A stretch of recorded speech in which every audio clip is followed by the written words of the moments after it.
తాకట్లో ఉన్న మీ బంగారాన్ని విడిపించి ఆ రోజు ఆన్లైన్ రేటుకి కొంటాం. Sharma gold company. నమస్కారం, వెల్కమ్ టు సుమన్ టీవీ. నేను గీతాంజలి. ప్రస్తుతం మనతో పాటు ప్రముఖ జ్యోతిష్య వేద పండితులు వెన్నంపల్లి నిశాంత్ శర్మ అవధాని గారు ఉన్నారు. వారితో మాట్లాడదాం. గురుగారు నమస్కారం అండి.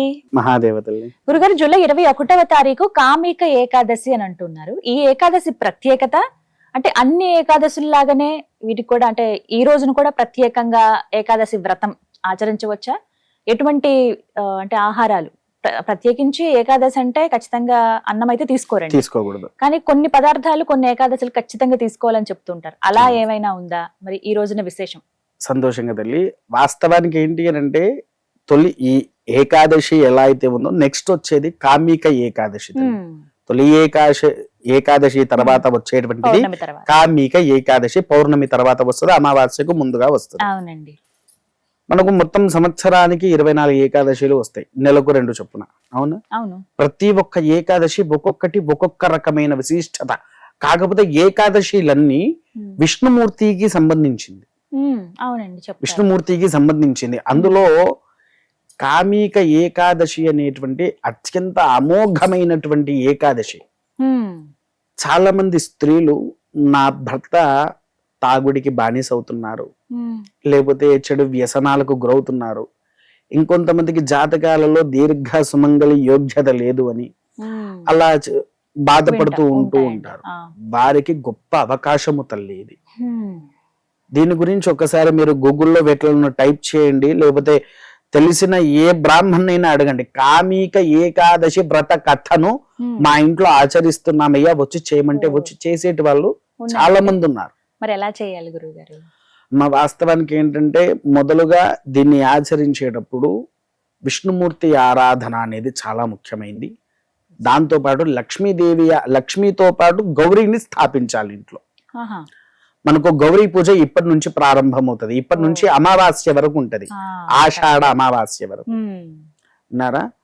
ఈ కామిక ఏకాదశి ఏంటి అని అంటే నిత్య సుమంగళి సౌభాగ్యముతో ఉండడానికి కోసము ఆచరించేటువంటిది. ఈ రోజు ఆచరించింది మళ్ళీ అమావాస్య రోజు కూడా ఆచరించాలి. దానికి ఇంకో వ్రతం ఉన్నది. అమావాస్య రోజు చేసేది చుక్కల అమావాస్య అంటారు. చుక్కల అమావాస్య అంటారు. విన్నారా? ఈ 2 ఖచ్చితంగా ఆచరించాలి. ఎందుకనంటే గౌరీదేవికి ఆచరించే అమోఘమైనటువంటి రోజు. దీన్ని మనం ఎప్పుడైతే ఆచరిస్తామో దీని వలన మన ఇంట్లో ఉండేటువంటి సకల దరిద్రాలు నివారణ అవుతాయి. ముఖ్యంగా ఏంటంటే ఉదయాన్నే లేచి కాలకృత్యాలు నెరవేర్చుకొని ఇంటి ఆవు పెండతో అలుకు చెల్లాలి ఇంటి ముందు. మీకు ఇందులో ఇంకో ప్రశ్న రావచ్చు, ఇది సిటీ అయ్యారు, ఎన్నో అపార్ట్మెంట్స్ ఉంటాయి, అవకాశం లేదని చాలా మంది అనుకుంటాం. కనీసము మన ఇంటి ముందు అలుకు చల్లుకోవడానికి ఇంతంత ఆవు పెండ పొడి అయినా పర్వాలేదు, తీసుకువచ్చి నీళ్ళల్లో చల్లి ఇంటి ముందు అలుకు చల్లేసి పసుపుతో ముగ్గు వెయ్యాలి. అంటే తెల్లపిండి వేసిన తర్వాత తెల్లపిండి మీద పసుపుతో ముగ్గు వెయ్యాలి. ముగ్గు వేసేసి స్నాన కార్యక్రమాలు ఆచరించేసేసి దద్దోజనము, పాయసాన్నము, పాయసం కాదు అన్నముతో పాయసం చేస్తారు, పాయస అన్నము తయారు చేయాలి. ఇవి 2 తయారు చేసేసి వ్రతానికి కావాల్సినవన్నీ ఏర్పాటు చేసుకోవాలి. మనం యథావిధిగా సత్యనారాయణ వ్రతాలు అవి ఎలా ఆచరిస్తామో అదే విధంగా దీన్ని ఆచరించాలి. ఫోటో అవి ఏవి పెట్టుకోవాలండి మరి ఆ రోజు వ్రతంకి? లక్ష్మి ఉన్ను గౌరీదేవిదే తల్లి, వీరిదే పెట్టుకోవాలి. ఫోటో కూడా గౌరీ అంటే పసుపు గౌరీని చేసుకోవాలా, ఫోటో లాగా పెట్టుకోవాలా? మనకు పార్వతీ ఫోటో దొరికినా సరిపోతుంది. శివ పార్వతుల ఫోటోలు దొరుకుతాయి కదా, అందులో కేవలం మనకు ఒకవేళ పార్వతి దొరకనప్పుడు లలితాదేవిని కూడా స్థాపించుకోవచ్చు తల్లి. లలితాదేవి ఫోటోస్ అయితే ఎవరికైనా దొరుకుతాయి, ఎందుకంటే సకల చరాచరాది సృష్టి దేవతల వాళ్ళు. అవునా? వారి ఫోటోస్ పెట్టేసుకునైనా ఈ యొక్క వ్రత కథను కూడా ఆరంభించవచ్చు.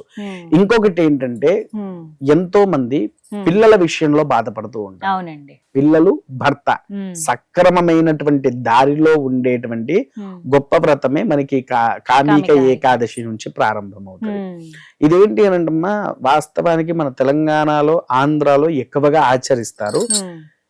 ఇది పూర్వంలో అయితే నైమిషారణ్యం ఐడియా ఉందారమ్మా మీకు? నైమిషారణ్యంలో చూడండి ఎంత అమోఘంగా చేస్తారంటే ఈ వ్రతాన్ని, వచ్చిన వాళ్ళని అక్కడ కూర్చోబెట్టి ఓ. కామిక ఏకాదశి వ్రతాన్ని అత్యంత అద్భుతంగా చేస్తారు దేవాలయాల్లో. దేవాలయాలలో. అది ఇంకా శ్రేష్టం కదా. ఎందుకు అనంటే చాలా మంది కేవలం సత్యనారాయణ వ్రతం అనే పట్టుకుంటారు. మనకు తెలవని ఇంకెన్నో వ్రతాలు దాగి ఉన్నాయి చాలా. గ్రంథాలలో. చాలా మంది వస్తున్నారు ఏదో 4 అంటే తప్పుగా అనుకోకండి, తెలిసినవి తెలవక కొన్ని అలా చెప్పుకుంటూ పోతున్నారు. ఈ కామిక ఏకాదశి అనేది ఈ మన సృష్టిలోనే అత్యంత గొప్పది తల్లి.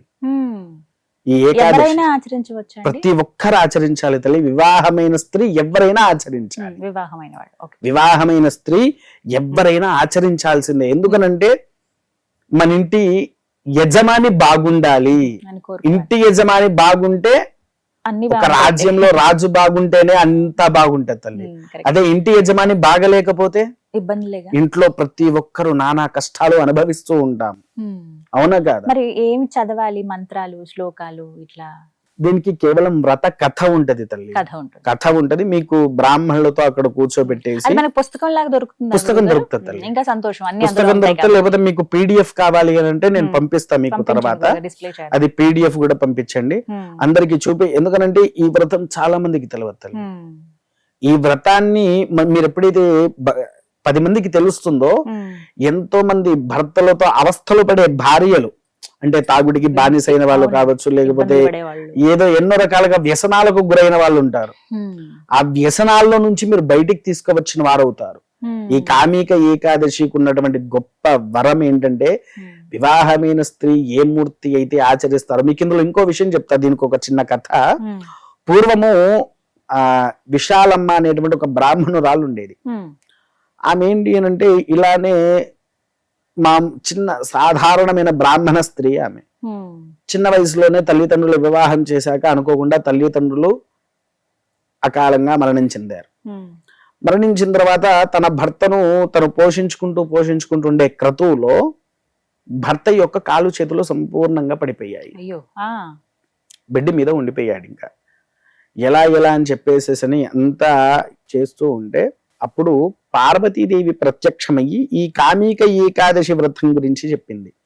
ఈ వ్రతాన్ని నువ్వు ఆచరించావనుకో, బెడ్ మీద అంటే ఒక పక్కబట్టల మీద నీ భర్త ఇలా ఉన్నాడు కదా, తొందరగా లేచి నడవగలుగుతాడు. ఈ వ్రతాన్ని ఆచరించి ఉదయాన్నే 3 నుంచి 5 కిలోల మధ్యలో శనగలు నానపెట్టుకొని, సాయంత్రానికి ఒక 26 మంది ముత్తైదువులు దొరుకుతారు కదా, ముత్తైదువులకు ఈ ఒక్కటి ఇచ్చేసే తల్లి. దాంతో పాటు ఒక స్త్రీని ఎంచుకో, 26 ఇట్లలో ఒక స్త్రీని ఎంచుకొని వారికి నిత్య సుమంగళిగా ఉండేటువంటి ఆభరణాలు, చీర, గాజులు, గజ్జలు, ఆఖరికి ముక్కుపోగు చెవు పోగులతో సహా వారికి ఇచ్చేసే దానం కింద అని పార్వతీదేవి చెప్పింది. చెప్పేసరికి ఒక స్త్రీకి కావాల్సిన కాళ్ళ పట్టీలు, గాజులు అవన్నీ కొనుకవచ్చి వ్రతాన్ని ఆచరించేసేసి, ఆ స్త్రీ ఎప్పుడైతే వాయనం ఇచ్చిందో, ఇచ్చిన 20 రోజుల్లోపు తన భర్త లేచి నడిచాడు తల్లి. అంతటి గొప్ప శక్తే ఈ కామిక ఏకాదశి. ఈ వ్రత కథను ఎవరైతే ఆచరిస్తారో వారి ఇంట్లో తన భర్తకు ఎటువంటి చెడు రానివ్వకుండా సౌభాగ్యంగా ఉంచుతూ ఉంటది తల్లి. ఈ విధంగా ఈ కథనే మనకు చదవాల్సి ఉంటుందంటే, ఈ కథ కాదు, వేరే కథ. అంటే మొత్తం ఈ కామిక ఏకాదశికి 77 కథలు ఉన్నాయి. అందులో ఒక చిన్న కథ మీకు చెప్పాను. అంటే ఇప్పుడు ఫోటో అవి పెట్టుకోవాలి కదా గురుగారు, మరి సాయంత్రానికే ఉద్యాపన చేసేయచ్చా? ఎలా? ఒక రోజు రాత్రి నిద్ర చేస్తే ఇంకా మంచిది. మన ఇంట్లో రాత్రి పూట ఉంచి ఉదయాన్నే తీసేస్తే మంచిది. మరి ఆ రోజు ఉపవాసం ఉండాలా? ఆహారం తీసుకోవాలా? ఉపవాస దీక్ష ఖచ్చితంగా చెయ్యాలి తల్లి. ఉపవాస దీక్ష ఖచ్చితంగా చెయ్యాలి. అమ్మవారికి ఇష్టమైనది ఎక్కువ ఏంటంటే చిత్రాన్నమే. అమ్మ చిత్రాన్నం అంటే ఐడియా ఉంది కదా, పులిహోర చేసి, ముఖ్యంగా ఇంకోటి ఏంటంటే వాస్తవానికి 3 ఇష్టం ఎక్కువగా. ఏంటిది? చిత్రాన్నము, బెల్లపన్నము, దద్దోజనం. మనం చక్కెర పొంగలి అని అంటాము. బెల్లపంటే చక్కెర పొంగలి. ఈ 3 అక్కడ అమ్మవారి దగ్గర పెడితే చాలు. అంతకంటే మించి ఆ అమ్మవారు మనకి ఇంకేదో కావాలి అని కోరుకోదు. కాకపోతే ఒకటేంటి అని అంటమ్మా, ఫోటోలకు చిట్టి గాజులు అంటే తెలుసా మీకు? చిట్టి గాజుల మాలలు ఇప్పుడు ఇంత దొరుకుతున్నాయి. ఇంత చిన్న చిన్నగానే ఉంటాయి, ఎరుపు పసుపు పచ్చవి దొరుకుతున్నాయి. పచ్చవి దొరుకుతాయి కదా, అందులో పసుపు పచ్చది ఎరుపుది రెండు తీసుకువచ్చి అమ్మవారి ఫోటోకి అలంకరణ చేస్తే ఇంకా అత్యంత అద్భుతంగా ఉంటది. ఓ, సంతోషం. ఈ విధంగా చేసుకోవాలి. మరి ఆ రోజు ఆచరించాలి. ప్రసాదంగా తీసుకోవచ్చా తీసుకోకూడదా అండి? అమ్మా ఇదొక్కటి మీరు చాలా మంచి ప్రశ్న. ఇది చాలా మందికి ఉన్న అంటే డౌట్ అండి. ఏకాదశి కదా దేవాలయాలలో తినకూడదు. మీరు ఏకాదశి అని అంటారు, నేను ఉపవాసం అంటూ ఉంటారు, కానీ మీరు ఏ దేవాలయానికి వెళ్ళినా ప్రసాదాన్ని మాత్రం ధిక్కరించకూడదు తల్లి. మనం ఇంట్లో చేసుకున్న ప్రసాదమే ఖచ్చితంగా తీసుకోవాల్సిందే. ప్రసాదాన్ని మనం ఎప్పుడు వద్దు అని అంటామో దాన్ని ధిక్కరించినట్టు. ఇప్పుడు కొంతమంది అంటారు, నేను ఎన్ని పూజలు చేస్తున్నా ఆ దేవుడు నాకు వరించట్లేదు అని అంటారు. ఈ చిన్న చిన్న తప్పుల వల్లనే తల్లి. ఖచ్చితంగా ప్రసాదము తీర్థాన్ని స్వీకరించాలి. మనకు సత్యనారాయణ కథల్లో కొన్ని ఉన్నాయి. అసలు నైవేద్యం ప్రసాదాన్ని కింద పడేసినందుకు ఆ రాజుని ముప్పు తిప్పలు పెట్టేస్తాడు. అవును. తీర్థము తీసుకోకుండా వచ్చినందుకే తన భర్తను నదిలో ముంచేస్తాడు. అలా తీర్థ ప్రసాదాన్ని మనం ఖచ్చితంగా స్వీకరించాలి. అన్నము చిత్రాన్నానికి మీకు చూడండి, ఉపవాసం ఉండే ప్రతి ఒక్కరూ 2 పూటల చిత్రాన్నం తినవచ్చు. చిత్రాన్నం అంటే తప్పే లేదు. అంటే ఏకాదశి రోజు అసలు అన్నం ముట్టుకోకూడదు అని అంటారు. ఏకాదశిలో అసలు అన్నమే ముట్టుకోకూడదు, కానీ చిత్రాన్నం వేరు కదా. చిత్రాన్నం నైవేద్యం తీసుకోవచ్చు అంటారు. సాయంత్రం పూట తీసుకోవచ్చండి. పశుపక్షాధికాలతో సహా ఆ రోజు ఉపవాసమే ఉంటాయి తల్లి. కాకపోతే నైవేద్యము చూపించినప్పుడు, మనం భగవంతునికి నైవేద్యం చూపించినప్పుడు ఖచ్చితంగా ప్రసాదాన్ని స్వీకరించాల్సిందే. అది ఎప్పుడు తీసుకోమంటారు?